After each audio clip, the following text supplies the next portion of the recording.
So you want to buy an espresso machine. Welcome to being absolutely broke and no one having any idea of what you're into.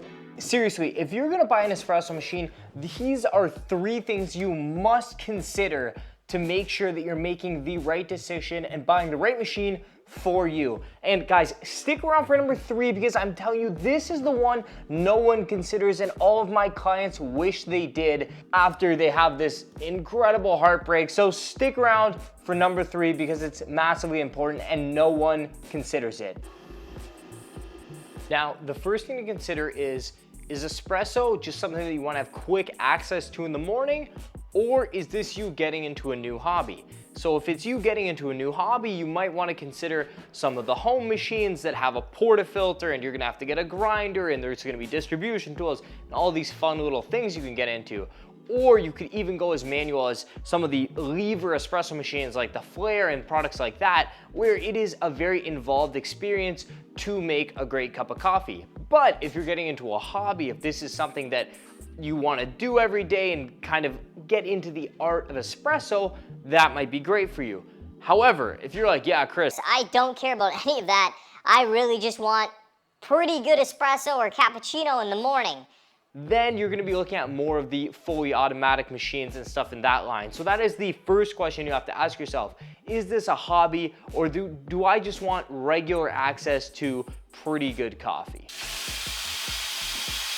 The second question you have to ask yourself before deciding on an espresso machine is kind of twofold.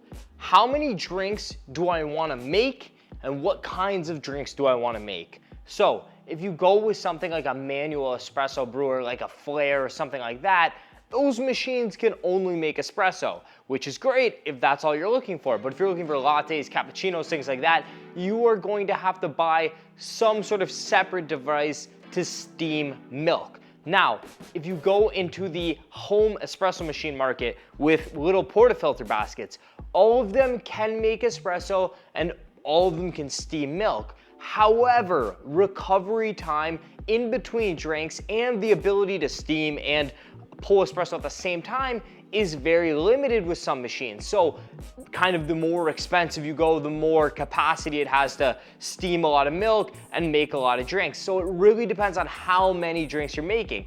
For example, if it's you by yourself at home, you might be good with a machine with a thermo block. Now, a thermo block machine, those are kind of the cheapest ones, the entry-level espresso machines. This means you can only pull espresso or steam milk one at a time, and the machine kind of has to get into either mode. Now, this is totally fine if you're making 1 or 2 drinks. It's gonna take you a bit longer, but completely fine. However, if you have a big family or if you're trying to use this machine to entertain or something like that, this thing is gonna be painfully slow and you're gonna have to wait a really long time. A step up from that would be something with a heat exchange unit. Heat exchange units are great. The only downside is that you have a connection between your steam pressure and your brew temperature. So if you're getting into the geeky stuff of regulating, Okay, I want to cool down my brew temperature because I'm using a darker roasted coffee or something. well, that's gonna lessen your steam pressure because with a heat exchanger, these 2 things are linked. There's only one boiler and we're passing water from the steam boiler to make espresso. So something to consider. And then obviously at the top of the line, we have dual boiler systems where you have a separate steam boiler and a separate brewing boiler. And then this way you can tweak the temperature of both of them. These are the most expensive machines, and they're really good if you're doing large groups of people.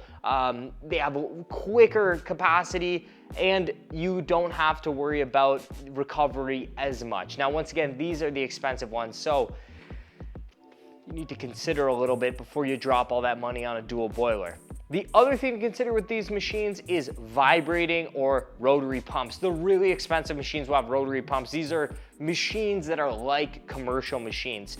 Most of the machines are gonna have vibrating pumps. Those are a bit more loud.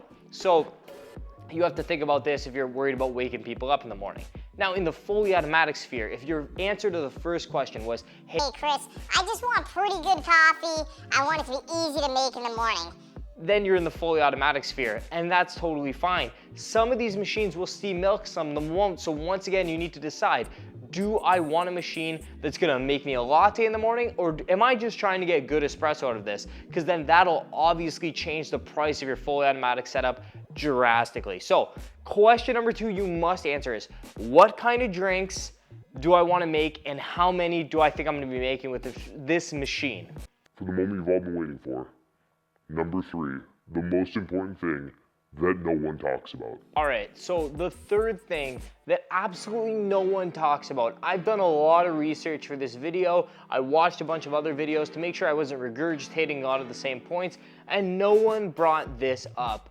And the key thing here is to remember that your espresso machine, your home espresso machine, if it becomes part of your morning routine, the last thing you want to do is send this thing away for servicing. And let me tell you, I have heard some horror stories from customers about sending their machine out to get serviced. They're without an espresso machine for 6 months. They end up having to buy another coffee brewer in the meantime, and it is a complete mess. So another thing to consider, and maybe one of the most underrated things to consider, is how serviceable is my machine? Do I have a technician near me? So for example, some of the machines are under lock and key. You can only send that machine to technicians that specialize in those machines, or back to the company itself. Nightmarish situations. 6 months, 8 months, 3 months, no machine, nothing working, okay? Then you have other machines where you might have a local tech that will service the machine for you and take care of it for you. Much better situation, guys. Way better situation. So whatever you end up going with, definitely consider who is going to fix this machine when it breaks, because there will be maintenance, there will be service, and honestly, if you use the thing a lot and it lasts a long time, which if you're spending good money on it, you hope it will, you will have to get it repaired. An element's gonna go, a thermostat's gonna go, a pump's gonna need to be replaced, something is gonna go, guys. Now, the other thing I will say, just to touch on fully automatics, at least in my experience, nightmares to repair. Absolute nightmares. So if you are going down that road, just be prepared. When there is something wrong with the machine, it can be an absolute headache. That is just my experience with them, and what I've heard from a lot of customers. But guys, this is the thing that no one talks about. So anyways, thank you guys so much for watching. I hope you enjoyed this video. Give it a thumbs up. Let me know what you think in the comments below, and I will see you next time. Wait, whoa. You're buying a home espresso machine? You might also want to watch this video right here, actually. Go ahead. Give it a click.